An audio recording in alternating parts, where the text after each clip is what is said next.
नमस्कार, आप देख रहे हैं द न्यूज बर्ड की तरफ से आप सभी को रक्षाबंधन पर्व की हार्दिक शुभकामनाएं। नजर डालते हैं इस वक्त की खास खबरों पर। प्रतापनगर थाना क्षेत्र में जिम व्यवसाय के घर में घुसकर लूटपाट करने वाले बदमाशों का अभी तक नहीं लगा कोई सुराग। केंद्रीय कारागृह में बंदियों को राखी बांधने आई बहनों को बिना राखी बांधे वापस लौटना पड़ा। शहर की महिलाओं में राखी को लेकर दिखा खासा उत्साह। रोडवेज बस में हुई निःशुल्क यात्रा। और अब खबरें विस्तार से। शहर के प्रतापनगर थाने से आगे कमला नेहरू नगर प्रथम विस्तार में मंगलवार की रात में जिम सामान कारोबारी के घर में घुसकर लूटपाट करने वाले बदमाशों का आज दोपहर तक पता नहीं चला। जिला पश्चिम के कई थाना अधिकारी की टीमों को लगाया गया। रात भर से सर्च अभियान चल रहा है और कई संदिग्ध लोगों को थाने लाकर पूछताछ भी की गई, मगर फिलहाल ठोस नतीजे पर पुलिस नहीं पहुंच पाई। घर वालों ने अभी तक किसी से रंजिश हो या अन्य कारण अभी तक पुलिस को इंकार किया है। पुलिस के जहन में भी यह सवाल उठ रहा है कि 4 लोग थे और चारों हथियारबंद बताए गए, मगर बगैर लूटपाट किए चले गए। मोबाइल को भी सूने स्थान पर छोड़ दिया है। ऐसे कई सवालों पर पुलिस की जांच चल रही है। डीसीपी पश्चिम गौरव यादव ने बताया कि रात को हुई लूट के संबंध में फिलहाल ठोस सुराग हाथ नहीं लगे। कई संदिग्ध लोगों को थाने लाकर पूछताछ की गई, मगर अभी तक कुछ पता नहीं चला है। पुलिस कई सवालों को लेकर पड़ताल कर रही है। बासनीकुड़ी चौपासी हाउसिंग बोर्ड प्रतापनगर थानाधिकारी के साथ साइबर टीम को भी लगाया गया। बदमाश किन किन रास्तों से होकर निकले, इसका पता लगाने का प्रयास चल रहा है। पिस्टल असली थी या फिर खिलौना टाइप, इसका भी खुलासा हो पाएगा जब भी मुस्लिम पकड़ा जाएगा। हालांकि पुलिस उपायुक्त जल्द ही मामले का खुलासा करने की बात कही है। परिवार ने भी कोई रंजिश हो या कोई अन्य कारण अभी तक पुलिस को नहीं बताया है। शहर में आज रक्षाबंधन का पर्व रात को 9 बजे बाद मनाया जाएगा, जिसको लेकर शहरवासियों में खासा उत्साह नजर आ रहा है। रक्षाबंधन की पूर्व संध्या पर शहर में सभी दुकानें अलग अलग प्रकार की सुंदर राखियों से सजी हुई मिली। सभी बहनों ने पूरे जोश और उत्साह के साथ अपने भाइयों के लिए विशेष राखियों को खरीदा। राखी के पर्व के साथ ही बाजार में एक बार फिर उत्सव का माहौल नजर आने लगा है। वहीं इस बार रक्षाबंधन के मुहूर्त को लेकर भी काफी असमंजस की स्थिति बनी हुई है। पंडितों के अनुसार रक्षाबंधन का शुभ मुहूर्त रात 9 बजे से 12:30 बजे तक बताया जा रहा है। उसके बाद गुरुवार सुबह वापस शुभ मुहूर्त प्रारंभ होगा। 30 अगस्त 2023 को दिन में 10:59 पे पूर्णिमा लग रही है और साथ में उसी समय भद्रा लग रही है। भद्रा रात्रि को 9:02 पे है। 31 तारीख को पूर्णिमा तो है, लेकिन मात्र सुबह सूर्योदय के बाद में 7:30 तक है। शास्त्र का कहता है यदि पूर्णिमा त्रिमुहूर्त यानी अपराह्न काल तक की नहीं होती है तो भद्रा नहीं मनानी चाहिए। इसलिए शास्त्र का स्पष्ट मत है, स्पष्ट ऐसा कहना है कि भद्रा में रक्षाबंधन का पर्व नहीं मनाना है। इसलिए रात्रि को 9:02 से 30 अगस्त बुधवार को 9:02 रात्रि को से 10:15 बजे तक भद्रा का श्रेष्ठ मुहूर्त है। इसलिए सभी मातृशक्ति से, सभी बहनों से मेरा निवेदन है, भाई और बहन का पर्व रक्षाबंधन रात्रि को 9:15 बजे मनानी चाहिए और अपने भाई के सीधे हाथ के अंदर कलेवा बांधना चाहिए, रक्षा सूत्र बांधना चाहिए। वही सर्वश्रेष्ठ मुहूर्त है। अन्य भ्रांति में न रहे। कई लोगों के वीडियो आ रहे हैं कि भद्रा शुभ है, लेकिन शास्त्र में कहा है कि भद्रा शुभ तो है, लेकिन रक्षाबंधन के अंदर भद्रा लेनी ही नहीं चाहिए। इसलिए रात्रि को 9 बजे के बाद में ही मुहूर्त है। सुबह 7 बजे तक मुहूर्त है। इसलिए रात्रि को 9 बजे भद्रा के बाद में रक्षाबंधन पर्व मनावे, तभी सबका मंगल होगा और राष्ट्र का भी मंगल होगा, भाई की भी रक्षा होगी और राष्ट्र की रक्षा होगी। भाई बहन के अटूट प्रेम का प्रतीक रक्षाबंधन आज शहर में एक तरफ बहनें खुशी और उल्लास के साथ मना रही हैं, तो दूसरी तरफ उन बहनों का दर्द भी आज झलक आया। आंखों में भावुकता के क्षण देखने को मिले जब वे केंद्रीय कारागृह में अपने बंद भाइयों को राखी बांधने पहुंची। यहाँ पर बहनों को पहले तो लंबी प्रतीक्षा करनी पड़ी, तो दूसरी ओर लंबी लाइन में भी लगना पड़ा। इतना ही नहीं, वे अपने भाइयों की कलाइयां नहीं सटा पाए। जेल प्रशासन ने बहनों से राखी और अन्य सामग्री लेकर रख ली। क्षण काफी भावुक था जब बहनें बड़ी आशा के साथ यहाँ भाइयों को राखी बांधने पहुंची। साल में एक बार भाई बहन के अटूट प्रेम का पर्व रक्षाबंधन आता है तो बहनों के चेहरों पर अलग ही खुशी होती है, मगर कुछ बहनों की तकदीर में कुछ और ही लिखा होता है। जब उनका भाई किसी मुसीबत में होता है। जोधपुर केंद्रीय कारागृह पहुंची आज कई बहनों को अपने भाइयों का दीदार नहीं हो सका। उनका रक्षाबंधन महज औपचारिकता पूर्ण रह गया, जब जेल प्रशासन ने मिलना तो दूर मिठाई तक अंदर ले जाने से मना कर दिया। बहनों का दर्द झलक गया और वे भावुकता के ऐसे क्षण में आ गई मानो अब आंखें झलक ही जाएगी। ये तो हम हर मंगलवार को आते ही और ऐसे तो हम मिलते ही हैं उनसे। तो उसका क्या नया रूल्स क्या हुआ? नया रूल्स उसको कहते हैं कि भाई से फेस टू फेस मिले और फेस टू फेस राखी बांधे, उसको कहते हैं। जाके वो तो हमेशा जैसे कांच में देखते वैसे मिला हम लोगों ने। तो गेट पे दी और क्या किया जमा कर दिया, वो पता नहीं अब पूरी अंदर पहुंचेगी उनके पास या आधी पहुंचेगी, वो किसको पता है। कुछ नहीं है, जो सरकारी ये नियम है, ये नियम हमेशा अलग अलग से हिसाब से चलते हैं।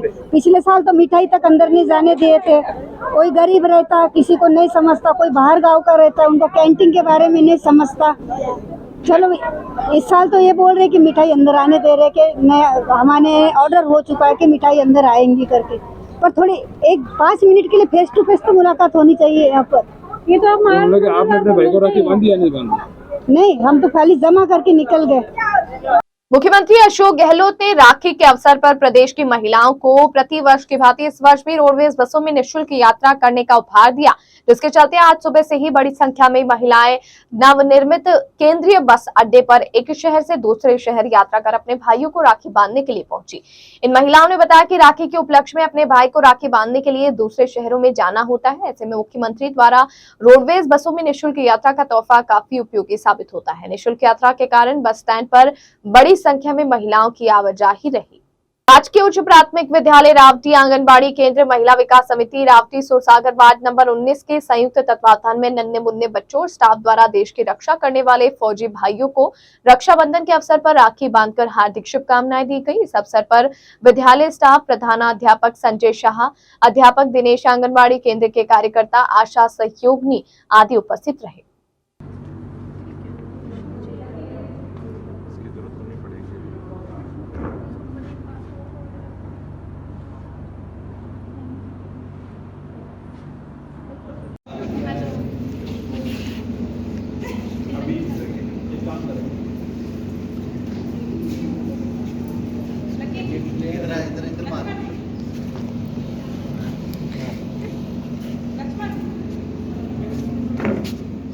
और बुलेटिन में यहाँ रुकेंगे एक ब्रेक के लिए। ब्रेक के बाद जारी रहेगा खबरों का सिलसिला। आप बने रहिए द न्यूज वर्ल्ड के साथ।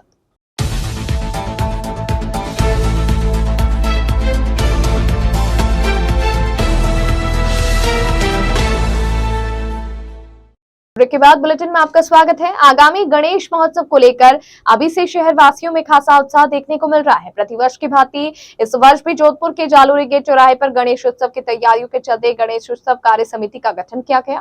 पापटा चौराहे स्थित किसान भवन में आयोजित प्रेस वार्ता में समिति के पदाधिकारियों ने जानकारी देते हुए बताया कि इस वर्ष जालोरी गेट पर भव्य गणेश उत्सव मनाया जाएगा, जिसकी तैयारियों को अभी से शुरू कर दिया गया।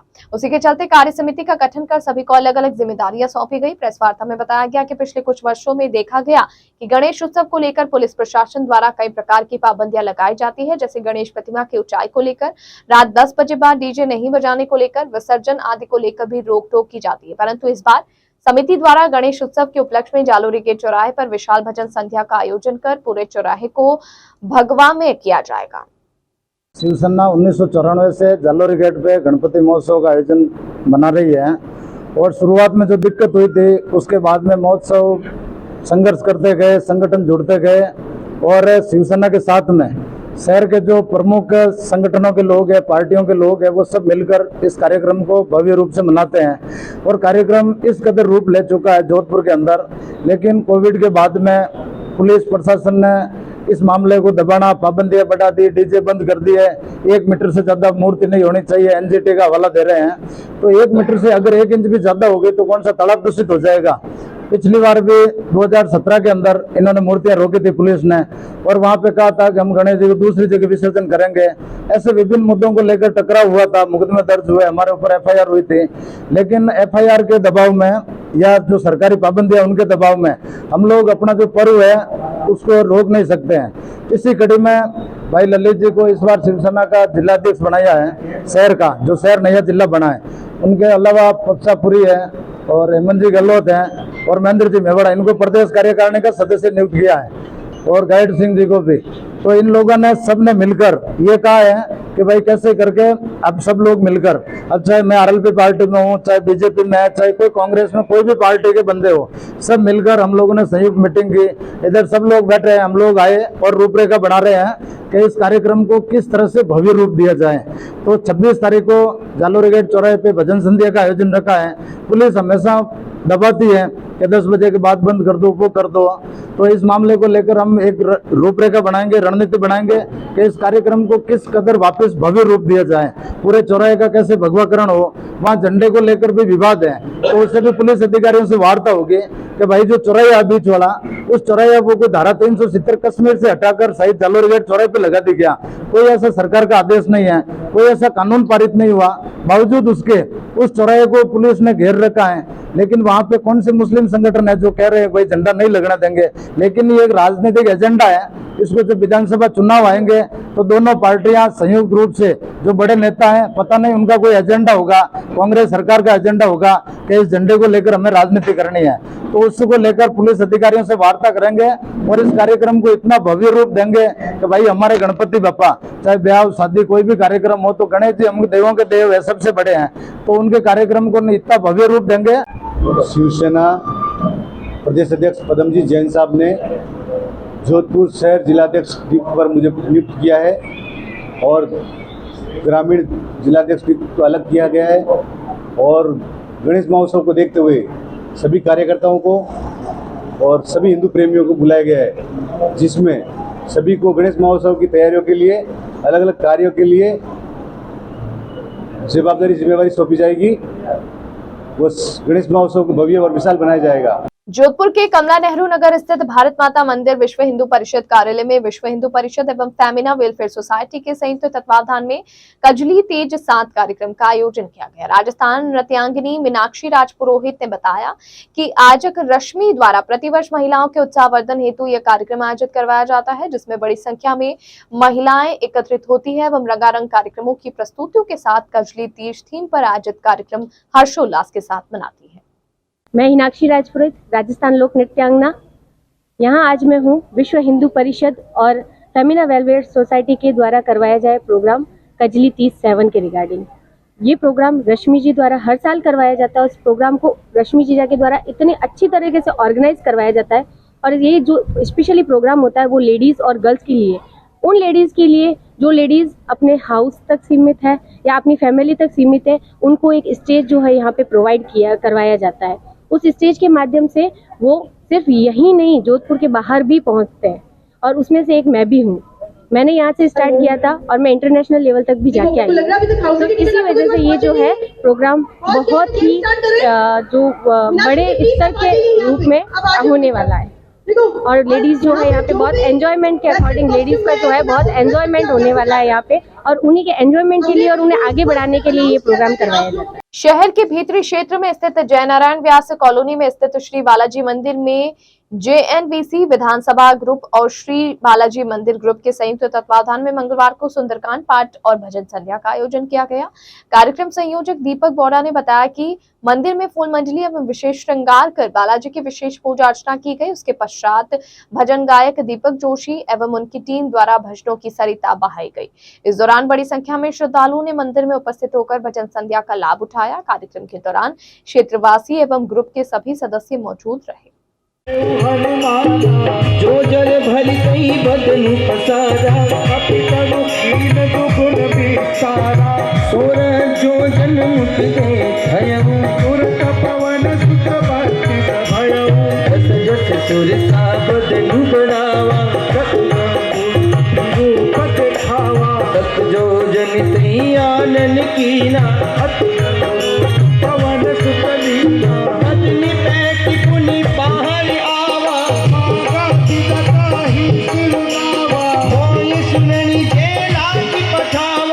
जोधपुर में हर महीने की 30 तारीख को आयोजित होने वाले निःशुल्क मिर्गी रोग उपचार शिविर का 299वां शिविर बुधवार को शास्त्रीनगर स्थित लॉयंस क्लब में आयोजित किया गया।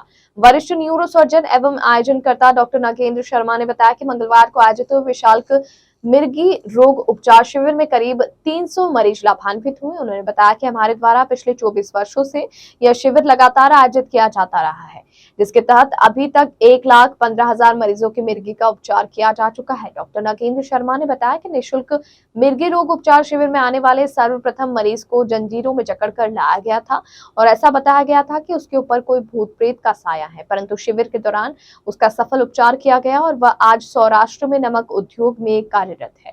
डॉक्टर शर्मा ने बताया कि एक सफर उम्मीद का नामक इस मिशन में कई लोगों का सहयोग रहता है। वहीं मिर्गी रोग के बारे में जनता को जागरूक करने के उद्देश्य से अभी तक 2 पुस्तकें निःशुल्क आमजन में बांटी गई है।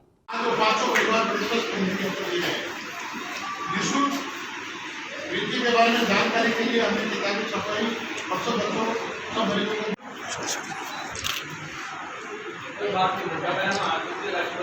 बहुत बहुत धन्यवाद। आज हमें मौका दिया इस 300वें कैंप का।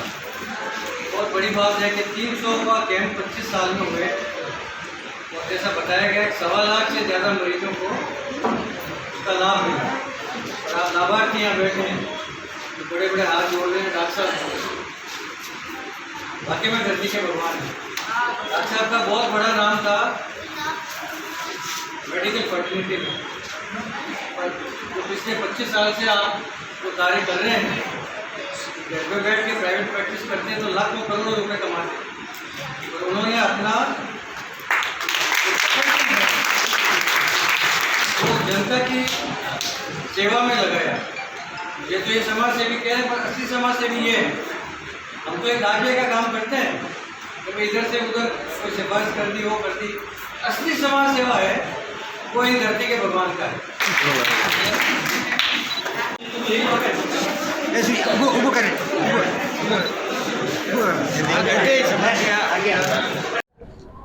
आज रक्षाबंधन के पावन पवित्र पर्व पे हम 300 कैंप सेलिब्रेट करने जा रहे हैं। यानी एक सफर उम्मीद का जो मिशन हमने चलाया था उसको आज 300 महीने पूरे हो गए। मेरे लिए बड़े सुखद की बात है कि इस 300 कैंप में कभी भी हमारी 30 तारीख को ये कैंप कभी कम रहे या नहीं हुआ, ऐसा कभी नहीं हुआ।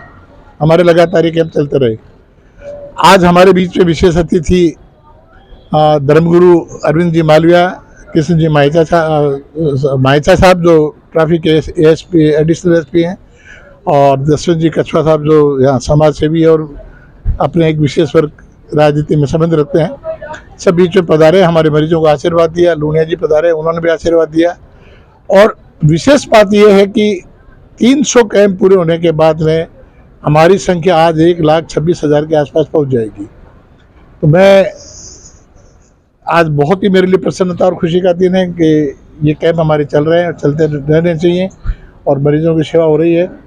और आज हमारे जितने भी मेहमान पधारे उनका मैं आभार व्यक्त करता हूँ और उम्मीद करता हूं कि हमारे कैंप ऐसे चलते रहेंगे। रक्षाबंधन के पावन पर्व पर जहां शहर की सभी बहनें अपने भाइयों की कलाई पर राखी बांधकर इस पर्व को मना रही है, वहीं सूर्य नगरी में एक भाई ऐसा भी है जो अपनी बहन की स्मृति में हर रक्षाबंधन पर शहर की सभी बहनों को अपनी ऑटो रिक्शा में निःशुल्क बैठाकर आवश्यकता अनुसार एक स्थान से दूसरे स्थान पर छोड़ता है। दरअसल जोधपुर निवासी धनराज दादिश की बहन का आज से कई वर्षों पहले निधन हो गया था, जिसके बाद अपनी बहन की स्मृति में पिछले 7 वर्षों से हर रक्षाबंधन के अवसर पर वह शहर की सभी महिलाओं को निःशुल्क अपने ऑटो रिक्शा में बैठाकर एक स्थान से दूसरे स्थान पर छोड़ते हैं। धनराज दादिश ने बताया कि उनकी एक ही बहन थी जिनका स्वर्गवास हो गया। उसके बाद से उन्होंने ये संकल्प लिया कि वह पूरे शहर में अपनी सभी बहनों को रक्षाबंधन के अवसर पर अपनी ऑटो रिक्शा में निःशुल्क की यात्रा करवाएंगे। उनका यह सिलसिला पिछले 7 वर्षों से लगातार चल रहा है। वहीं ऑटो रिक्शा में बैठी महिलाओं ने बताया कि एक भाई द्वारा अपनी बहन की स्मृति में इस सराहनीय कदम से हम सभी बहनों को बहुत खुशी मिली है। उन्होंने बताया कि शहर की सभी बहनें अपने भाई धनराज दादिश के इस उपहार के लिए उनका धन्यवाद ज्ञापित करती है।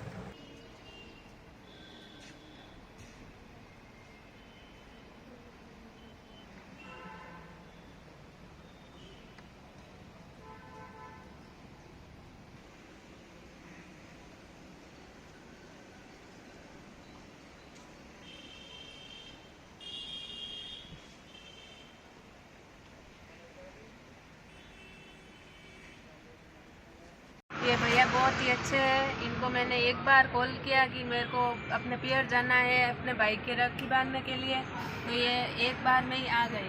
और ना ही सरकार इनको पैसे देती है पेट्रोल डीजल भरवाने के लिए, ये अपनी जेब से पैसे खर्च करके गैस भरवाते हैं और हर महिलाओं को अपने घर पे अपने भाई की कलाई पे रक्षाबंधन पर राखी बांधने के लिए घर पहुंचाते हैं।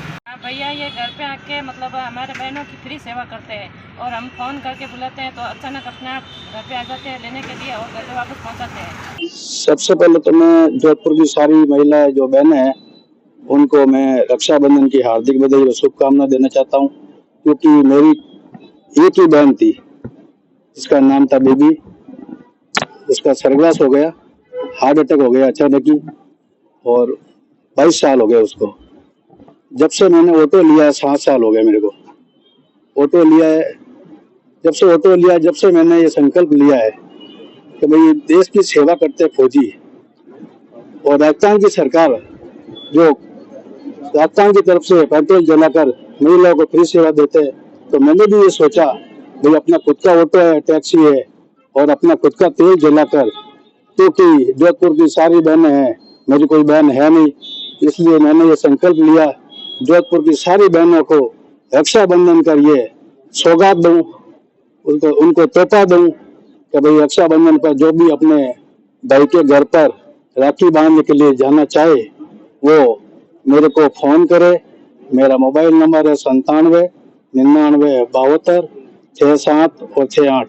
मैं जोधपुर निवासी धनराज दादीज मदेना कोलानी। कितने सालों से। अंत में मुख्य समाचार एक बार फिर से।